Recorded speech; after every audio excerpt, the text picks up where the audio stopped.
Bonjour. Cette présentation porte sur la caractérisation des phénomènes d'usure dans le cadre de l'estimation de fiabilité prévisionnelle et de la maintenance prédictive.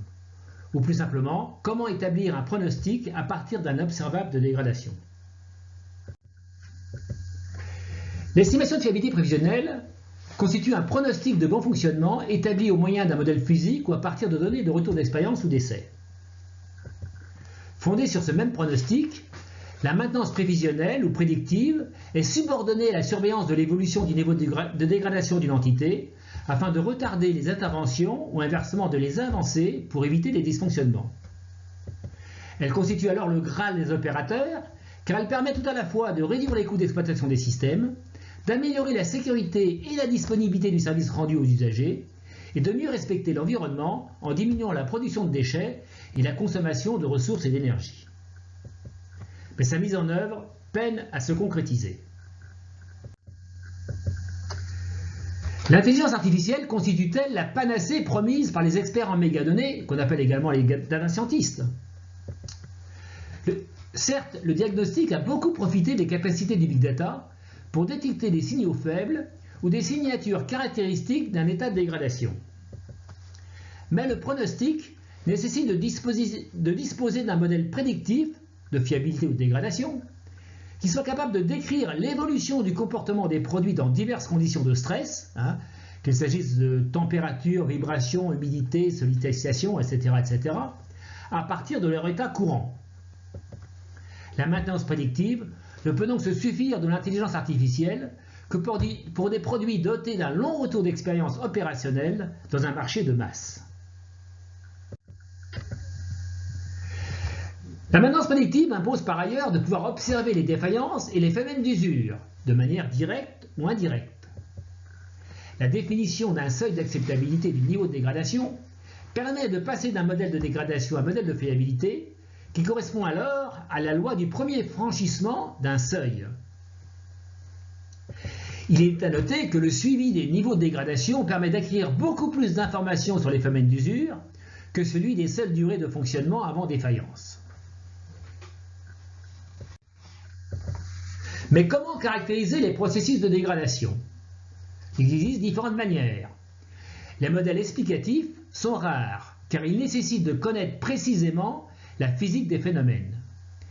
Les modèles à espace d'état ou multi-états considèrent une suite d'états de dégradation plus ou moins prononcés et des voies de passage entre ces états. Donc ces modèles, de la famille markovienne, sont relativement peu utilisés opérationnellement. Enfin, les modèles continus portent sur une grandeur physique, telle qu'une largeur de fissure, un courant de fuite, un échauffement par exemple, dont on cherche à modéliser la trajectoire d'évolution. Établi en fonction du temps ou du nombre de sollicitations, un modèle de trajectoire d'usure ou de progression de fissure peut être ajusté à partir de l'ensemble des observations réalisées sur des produits d'un même type.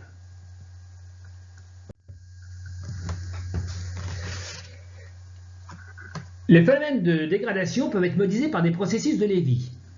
Ces processus stationnaires sont caractérisés par des incréments indépendants qui ne dépendent que de la longueur de l'intervalle de temps. La vitesse moyenne de dégradation est alors constante. Ces processus permettent de décrire différents types de courbes de dégradation. L'évolution de la dégradation peut être croissante monotone et peut être alors modélisée par un processus gamma, tel que représenté ici. Vous avez ici en rouge, donc un processus gamma, une évolution monotone, croissante. Elle peut être continue avec un bruit aléatoire et peut être alors modélisée par un processus de Wiener, comme ici décrit en bleu. Elle peut présenter des sauts aléatoires à différents moments, sans dégradation entre les différents sauts. Elle sera modélisée alors par un processus de Poisson composé. Enfin, elle peut être discontinue et non monotone et peut être modélisée par un processus variance gamma. Donc vous voyez ce processus variance gamma là en violet. Donc vous voyez la dégradation, puis il y a des rémissions passagères, et puis ça se redégrade, etc. etc. Alors, l'augmentation de la dégradation pendant un incrément de temps h est modélisée par une loi gamma dans le cas d'un processus gamma, alors de paramètres alpha h et bêta, une loi normale dans le cas d'un processus de Wiener, donc de paramètres mh et sigma racine de h, par une loi de Poisson dans le cas d'un processus de Poisson composé, donc par une loi de paramètres lambda h et xu, xu étant le saut unitaire à chaque, le saut à chaque, la dégradation à chaque saut, et enfin une loi de variance gamma dans le cas d'un processus de variance gamma avec ses différents paramètres. Un changement de variable temps permet de rendre le processus non stationnaire ou de l'accélérer pour tenir compte des conditions d'utilisation et d'environnement, avec l'utilisation d'une fonction puissance par exemple, et d'un facteur d'accélération à stress constant ou variable. Donc vous voyez ici le changement de variable avec un facteur d'accélération à f constant, et ici à stress variable. Voilà. Je crois qu'il y a une petite erreur ici, là c'est le facteur d'accélération, donc autant ah non, c'est T et T plus H, il n'y a pas d'erreur. Alors le choix d'un seuil de fonctionnement permet de passer d'un modèle de dégradation à un modèle de fiabilité. Le processus de variance gamma a été introduit dans le secteur financier à la fin des années 98, à la fin de l'année 98, pour représenter le prix des options, donc par un dénommé Madan. Un processus de variance gamma correspond à un mouvement brownien avec dérive, donc un processus de Wheeler, qui est soumis à des changements de temps aléatoires selon un processus gamma. Sa fonction de densité de probabilité peut être exprimée de deux manières, soit par une intégrale, qui correspond à une fonction de densité normale conditionnée à l'occurrence d'un temps g selon une distribution de gamma, soit à partir d'une fonction de Bessel de deuxième type, comme l'indiquent les formules de cette planche. Alors la fiabilité, ou loi de premier franchissement d'un seuil par un processus gamma, donc elle est, dans le cas d'un processus de gamma, elle est modélisée simplement par cette loi, c'est un processus gamma, c'est la loi gamma en fait. Donc vous voyez que ici, j'ai ma fiabilité 1 moins R de t, et ben, à quoi c'est égal 1 moins R de t?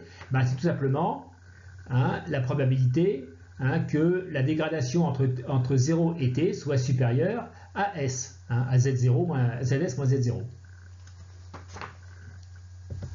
Alors dans le cas d'un processus de Wiener, cette loi est la loi inverse gaussienne dont la densité de probabilité est indiquée sur cette planche. Alors il n'existe pas de loi de premier temps de franchissement d'un seuil pour la loi variance gamma, mais la fiabilité peut être estimée par simulation de Monte-Carlo.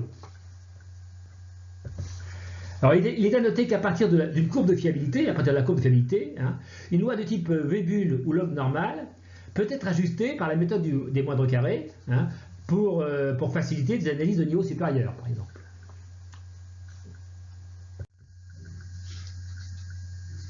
Alors, en termes de traitement, donc simuler un processus de variance gamma est facile. Par exemple, sous Excel, il suffit simplement de simuler une variable g par une loi gamma inverse, puis ensuite de simuler la variable de dégradation x en prenant en compte donc la valeur de g. Alors, mais en revanche, le calcul de la densité de probabilité est complexe. Alors c'est la raison pour laquelle nous avons développé deux macrofonctions, une par intégration et l'autre avec la fonction de Bessel, de cette densité de probabilité, afin de vérifier la correspondance entre les différentes courbes de densité. C'est comme ça qu'on a validé donc cette formule. Donc c'est ce qui est écrit là. Donc elle se fout sur l'expression de la densité de probabilité qui intègre la fonction de Bessel du deuxième type et a été validée par comparaison d'état avec une fonction qui effectue le calcul par intégration. Alors ces travaux ont fait l'objet d'un article qui est en particulier à l'Estrel 2021, donc qui est indiqué en bas de cette planche. Alors, l'ajustement de la loi variance gamma nécessite un outil puissant pour s'affranchir d'éventuels optima locaux, comme le montre la figure suivante, qui correspond à celle d'un processus stationnaire ici. Donc ici, nous avons d'abord simulé des données de type variance gamma, et puis après nous avons fait un ajustement, et nous retrouvons à peu près les données, les paramètres qui ont permis de simuler, qui ont été utilisés pour simuler les données. Donc voilà exactement ce qui a été fait ici. Et puis de la même manière, vous avez ici l'ajustement d'un processus de variance gamma non stationnaire accéléré en température. Donc il y a les paramètres supplémentaires, l'énergie d'activation, les paramètres P et Q donc de la loi puissance. hein. Et de la même manière, hein, les paramètres utilisés pour simuler les données sont à peu près retrouvés et sont presque tous à l'intérieur de l'intervalle de confiance à 60%.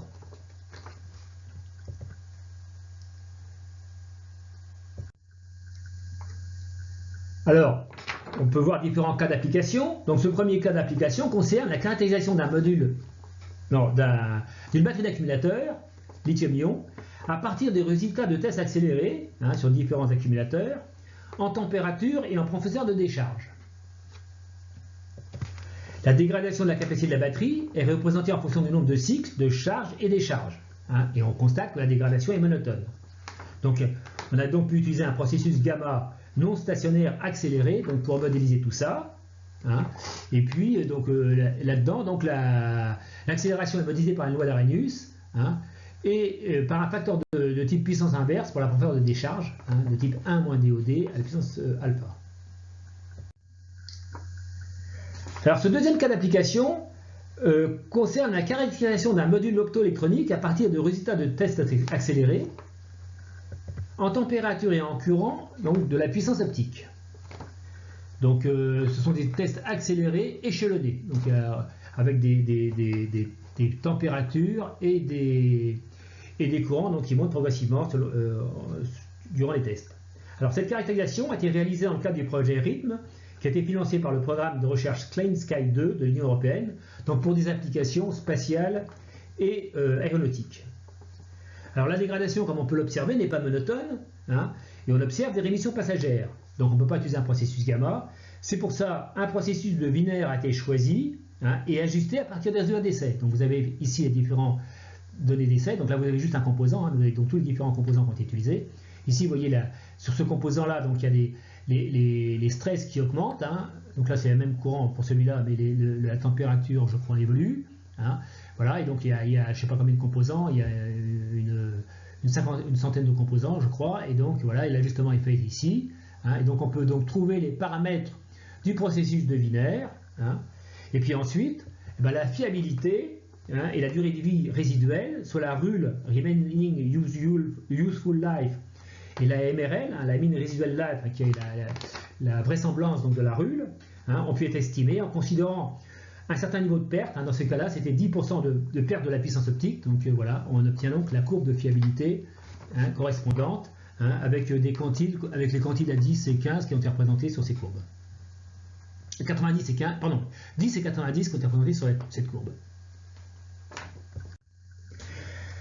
Alors ce troisième cas d'application porte sur l'estimation de la température de la surface de la Terre à la fin de ce siècle, à partir de données recueillies depuis 1880 par la NASA, je crois, selon diverses hypothèses d'émission de CO2 considérées comme accélérant le phénomène de réchauffement. Donc on a pris ces données, à défaut de données de concentration de CO2 dans l'atmosphère, hein, qui ont été plus pertinentes, mais on n'avait pas ces données. Donc l'évolution de la température est ici modélisée par un processus variance gamma, hein, et une simulation de Monte-Carlo donne une prévision à 90% entre les quantiles 10 et 90, hein, pour différentes hypothèses d'évolution des émissions de CO2.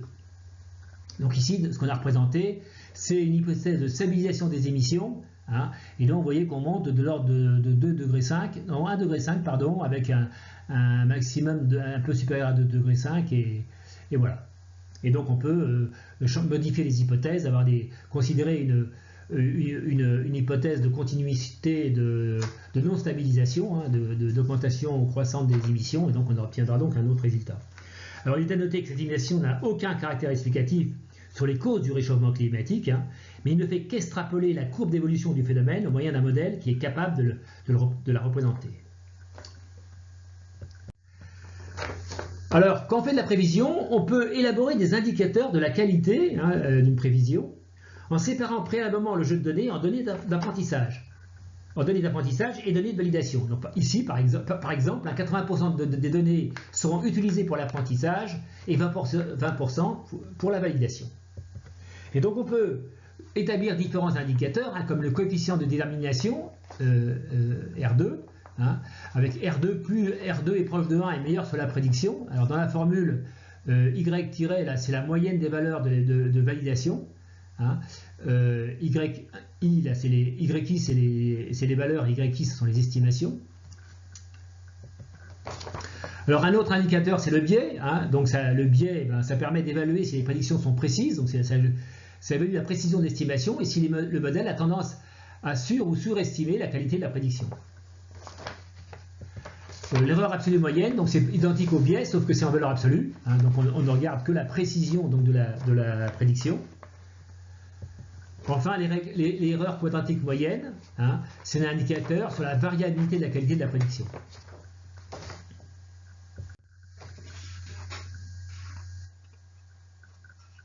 Alors, en conclusion, les processus de Lévy sont bien adaptés à la modélisation des phénomènes de dégradation tels que l'usure ou la progression de fissures.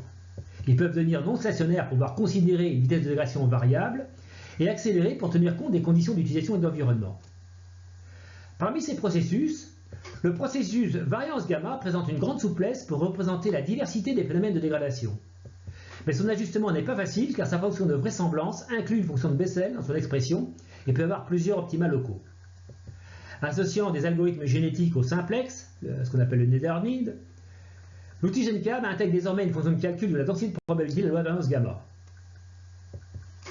Un pronostic basé sur l'observation des dégradations est statistiquement beaucoup plus riche que lorsqu'il n'est fondé que sur un recueil de défaillances. Mais l'observabilité des dégradations est une dimension souvent oubliée des concepteurs. Alors en ce qui concerne l'activité d'édition de CAB Innovation, hein, nous achevons un ouvrage sur la mise en œuvre des essais accélérés et de la maintenance prédictive qui sortira avant les fêtes de fin d'année. Donc il sera disponible à partir du 15-12-2021. Et également notre encyclopédie de sûreté de fonctionnement, la fiabilité aujourd'hui, traite également en partie ce sujet. Je vous remercie.